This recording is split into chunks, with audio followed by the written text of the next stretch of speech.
BSc and BA Hindi subject इकाई 4 योग की शक्ति हरिवंश राय बच्चन। प्रश्न 1, चित्त के कितने गुणों का उल्लेख भारतीय दर्शन में मिलता है? उत्तर, मन, बुद्धि और अहंकार के समन्वय को चित्त कहते हैं। इसी को अंतःकरण भी कहा जाता है। वैदिक मंत्रों में भी चित्त की असीम शक्तियों का वर्णन किया गया है। वैदिक मंत्रों में चित्त को बलशाली और आत्मविश्वासी बनाने की कामना की गई है। हमारा चित्त त्रिगुणात्मक अर्थात सत्व प्रकाशशील, रज क्रियाशील और तमोगुण जड़ता स्वभाव वाला होने से त्रिगुणात्मक है। चित्त को जैसा वातावरण मिलता है चित्त भी वैसा ही हो जाता है। चित्त के 5 गुणों का उल्लेख भारतीय दर्शन में मिलता है। एक, क्षिप्त। चित्त की क्षिप्त अवस्था में रजोगुण प्रधान होता है। इस अवस्था में मन अत्यंत अस्थिर और चंचल होता है। चित्त किसी एक विषय पर स्थिर नहीं हो पाता। चित्त इधर से उधर भटकता रहता है। इस अवस्था में योग संभव नहीं है। 2, मूढ़। चित्त की मूढ़ अवस्था में तमोगुण की प्रधानता रहती है।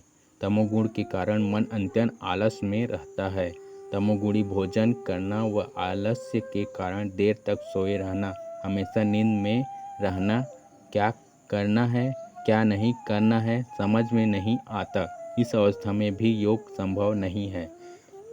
3, विक्षिप्त। विक्षिप्त अवस्था में सत्व गुण प्रभावशाली होता है। बीच बीच में तमोगुण रजोगुण घटते बढ़ते रहते हैं। जैसे साधक ध्यान में बैठा, 2 मिनट ध्यान लगाया, फिर ध्यान भटक गया। मन थोड़ी देर शांत है, फिर कोई स्मृति याद आई, मन फिर भटक गया।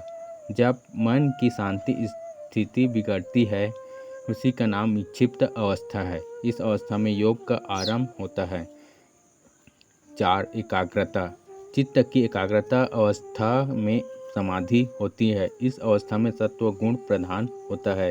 एकाग्र अवस्था में वस्तु के सत्य स्वरूप का बोध हो जाता है। इस अवस्था में पंच क्लेश अविद्या, अस्मिता, राग, द्वेष, अभिनिवेश क्षीण हो जाते हैं। जन्म जन्मांतर के कर्म के बंधन ढीले पड़ जाते हैं।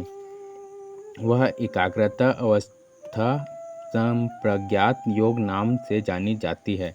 5, निरोध अवस्था। चित्त की निरोध अवस्था में चित्त त्रिगुणात्मक अवस्था से मुक्त हो जाता है, अर्थात चित्त सत्व गुण से भी मुक्त हो जाता है। चित्त की इसी अवस्था को असंप्रज्ञात योग भी कहा जाता है।